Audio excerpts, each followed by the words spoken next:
Welcome back mga kaaldab. Ito na naman po ang inyong lingkod, si Mr. Destiny. At dito tayo ngayon sa pinakamainit na mga update po ngayon sa social media about kay Main Paul Carson mga kaaldab. Alam nyo mga kaaldab, ang dami pong kumbaga naglalabasan ngayon na talagang mapapaisip din po kayo ng gusto. Ito yung mga update na kung saan nga po Armin at Main Fanatics po talaga ang kumbaga yung tipong nakikipag talastasan mga kaaldab. Respeto na lang po sa mga hindi naniniwala at sa mga Armin na talaga naman pong desperado. Sabi ko nga po sa inyo dito naman sa channel ni Mr. Destiny, lahat ng mga gusto nyo pong malaman, lahat ng mga gusto nyong marinig, mapanood, makita, lalo na po kapag pinag-uusapan sina Alden at si Main, punta lang po kayo dito. Gaya nga po ito yung post na kung saan nga po binabati ni Main Paul Carson, si Chamito at si Ma Salvador. Ito yung, hindi ko alam mga kaaldab kung ano nga po bang ibig ipahiwatig dito ni Mengay. Kasi ano na to yung matagal na tong photos na to Kumbaga parang niremind niya na lang, inulit niya lang, bakit ayaw nga po ba mag-video message ni Mengay? Dahil nga po ba malalaman kung nasaan nga po talaga siya? Dahil nga po ba may mga point na isa sa makukuhang ebidensya at resibo kung magbi-video message siya para nga po kila Chamito at siyempre kay Ma Salvador? Kaya nga po ito sinasabi ko dun sa mga komento po sa social media ng mga Armin at mga Main Fanatics. Sinasabi nilang simula nga po daw ng kinasal si Mengay kay Congressman Spotted, hirap na o parang ayaw na daw po mag-post ni Mengay sa kanyang social media account. Totoo naman po ng pabor sa kanila. Ang ginagawa lang daw po ng mga post ni Mengay, endorsement, mga old photos na ginagawa po ng Aldab Nation. Di po ba? Kaya nga po ako, kumbaga kapag nagkakaroon ng encounter, sasabihin nila, nako, throwback naman yung ina-update mo, bakit si Main? Hindi ba nagpo-post ng throwback yan? Ano nga po ba pinagkaiba namin? Siya, yung mga throwback na ibinibigay niya, mga kasamahan niya sa trabaho. Ako, nagbibigay, kumbaga throwback na pinapakita ko, mismong sila ni Alden Richards, na relate din sa trabaho at relate din sa Aldab Nation. Di po ba? Doon pa lang, panalong-panalo na po ako Di po ba? Pero bago natin ituloy yung tong mainit na update natin, kung bago ka lang sa channel na to, at isa kang true-blooded Aldab Nation na nagmamahal po kila Mengay at Tisoy, tama po ang channel na pinuntahan mo, kaya consider na po kitang bagong subscriber. At huwag mong kalimutang i-share ang mga video po natin sa mga mami, sa mga titas, at sa mga senyor.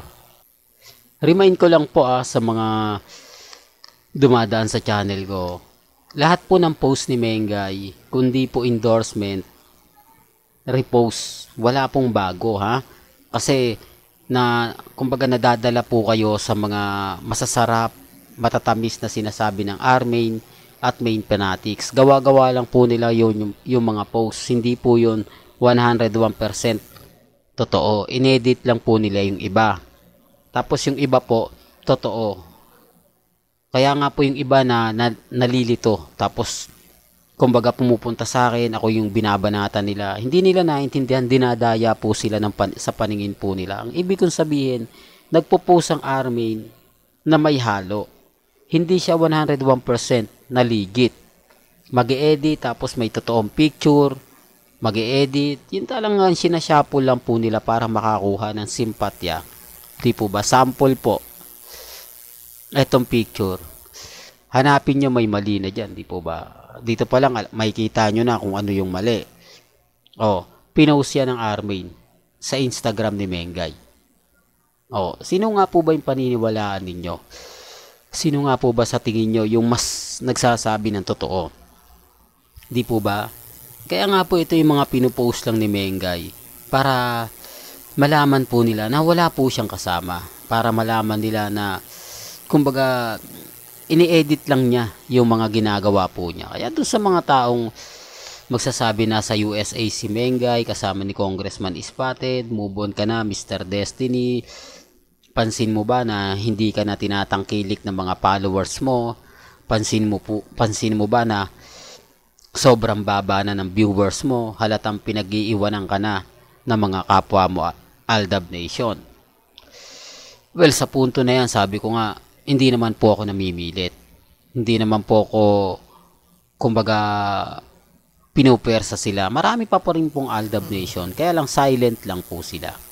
Nag-aantay lang po sila ng tamang pagkakataon at tamang panahon. Hindi po ba? At least ako, hindi ako bumaliktad. At least ako nanatiling Aldab Nation. Kasi sabi ko nga po, sayang lang yung pinagsamahan namin eh. Sayang lang po ang pakikipagsiksikan natin sa Broadway, di po ba? Sa mga event, sa mga kaganapan, sa hirap, sa saya, di po ba? Sa kalungkutan, pero magkasama pa rin po tayo, di po ba? At least, sabi ko nga, kung pagbabasihan nyo lang naman po at pagsasabihan nyo yung kung ano yung pinakamaganda, gagawin ko po yun, di po ba? Kung gustuin ko. Pero hindi, kung ba sabi ko nga sa inyo, ako naman po mga ka-Aldab, pagdating po sa Aldab Nation, talagang number 1 po tayo. Kahit sabihin na nila na mababa yung viewers ko, bagsak na bagsak ang kumbaga subscriber ko, okay lang. Hindi po ba? At least masaya po ako sa ginagawa ko. At least andito ako sa mga mamis, sa mga titas, sa mga Aldab Nation na sinusuportahan naman po ako. Kaya nga po sabi ko kung viewers lang ang pag-uusapan, napakadali. Gagayahin ko na lang po yung ibang Aldab Nation na bumaliktad. Dadami daw po yung subscriber ko. Dadami pa raw po yung viewers ko. Tapos sasabihin nila ako lang daw yung gumagawa ng fake news. Di dapat bumaliktad na ako.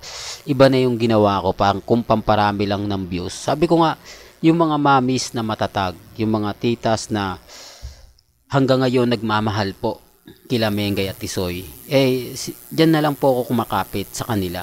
At talagang sinusuportahan naman po ako. Kaya nga po masaya rin po ako.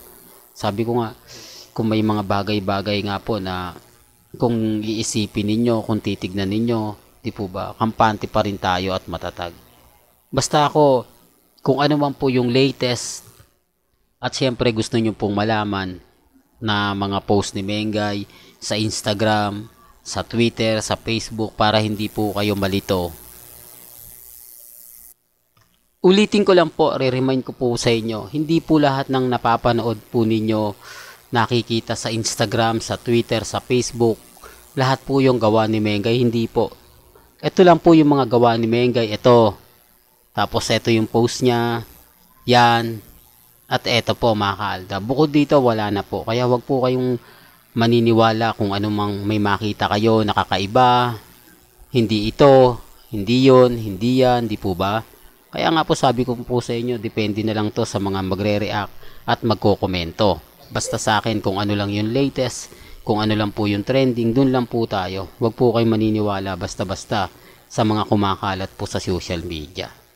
Di po ba? Real talk to mga ka-Aldab. Kaya iba po kasi kapag ka-updated po kayo at marami po kayong alam. Well, hanggang dito na lang po ang ating latest updates. Kaya kung gusto nyo pa po ng pinaka-latest at mga sariwang update, abay tutok lang po kayo sa channel ni Mr. Destiny para updated po kayo sa mga bagong video po na ilalabas po natin maya-maya lang. Hanggang sa muli, salamat po sa panonood at pakikinig.